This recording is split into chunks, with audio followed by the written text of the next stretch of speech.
Economics editor Tshepo Mongoai joins us now to discuss why Eskom's debt relief programs don't seem to be working. Recently, we heard that only one out of just over 100 municipalities had applied for debt relief assistance from the National Treasury, and it's all part of a package aimed at resolving Eskom's debt crisis by ensuring that defaulting municipalities and consumers who fail to pay for services actually do so. Municipalities owe Eskom almost 60 billion rand, while municipalities are owed 306 billion rand. Tshepo, good evening to you and welcome. I mean, the end game here is to get Eskom back on its feet, to get things stable, so it must get as much money as it possibly can. But so far, why does it seem as if this program or these programs are not working or yielding the desired results? Well, let's look at some of the programs. I mean, the debt relief programs comes with conditions that municipalities must adhere to in order to access the relief that they are looking for. But let's look at where the problems lie. It's with the culture of non-payment. Municipalities across have launched what they call debt rehabilitation programs, and repeatedly so. And what we have seen is that similarly, consumers have not coming forward to take advantage of those benefits that are afforded to them as a relief or because they are battling to pay. I mean, in the city of Johannesburg, for example, within a period of 3 years, you had 3 MMC who have announced this debt rehabilitation program so that consumers should come to the fore and have some of their debt written off by making commitments to service their current debts.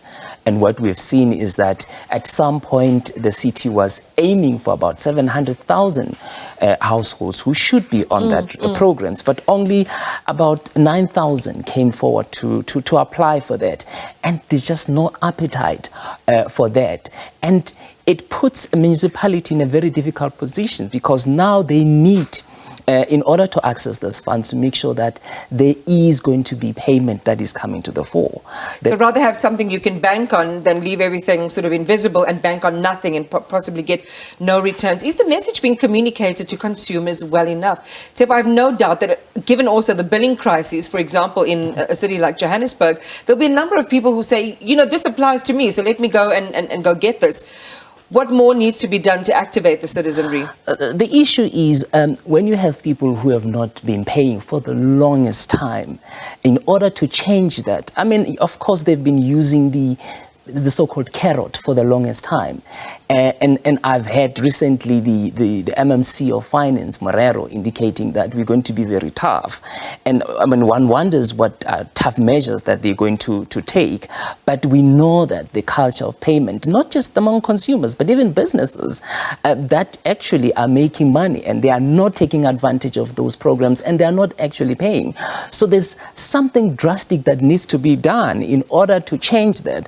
But, we know with elections around the corner, what is it that can be done? The city of Ekurhuleni last week, they tabled their budget and they've announced an incentive program that actually will incentivize consumers who start paying and they could have more of their debt written off. In fact, according to the MMC Dunga, he would want to have 75% of the debt written off by those consumers who come to the fore and actually paying and start paying. But the reality is people must pay in order for this municipality to be functional, and they are not at the moment. The city of Johannesburg, for example, the overdraft of 9 billion rand, it's really struggling with rising debt. I mean, over 30 billion rand that is being owed, and there's a need and a mechanism so that it can start making money. It's not able to refurbish its electricity infrastructure. It's collapsing at the moment. So this is something they really have to act on with some haste. Get those guarantees, get people who previously, as you say, have not been paying to break that culture of non-payment. And it's going to be, a system of incentives and punishments to really get that balance right. But I want to come to this, that even this debt relief or this debt write-off program or debt relief program comes with some very important conditions for the municipalities. It's not just a blank check, and they have to really pull up their socks and show their commitment to getting this money back and get it paid to Eskom. Just share with us some of the hygiene that the municipalities themselves have to demonstrate. Well, some, they differ, but But the general theme around them is they will look at indigent households and really try to focus there and say that if you are earning, there's a threshold perhaps of 4,000 rand, you qualify for a larger percentage of your debt that can be written off. And if you're earning 22,000 rand, you probably qualify for a lesser amount that can be written off. And of course, they run this project, these programs over a period. It can be 2 years, 3 years, where you could have a percentage of the amount that a consumer is owing eventually written off, because they will be servicing their current debt.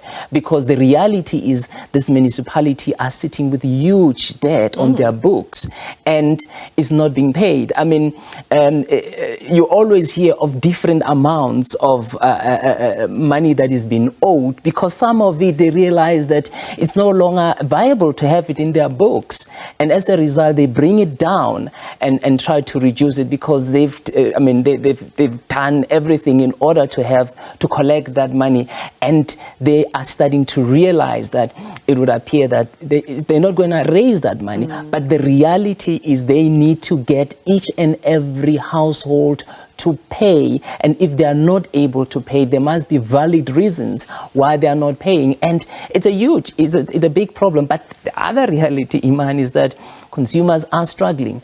MMC Morero said that he was in Annandale, and then he, at a car wash, you see all these nice, expensive cars, and surely people can afford.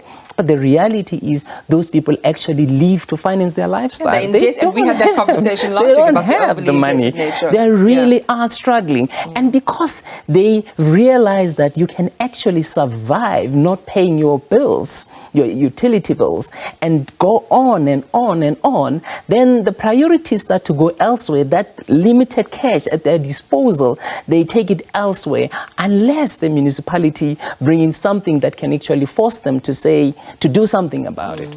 Thanks, Tshepo, for that update. Appreciate it so much. Tshepo Mongoai is our SABC News economics editor. And if you want more details on the municipal debt relief program, those resources are available on your local government websites, and it'll tell you exactly what the application process is.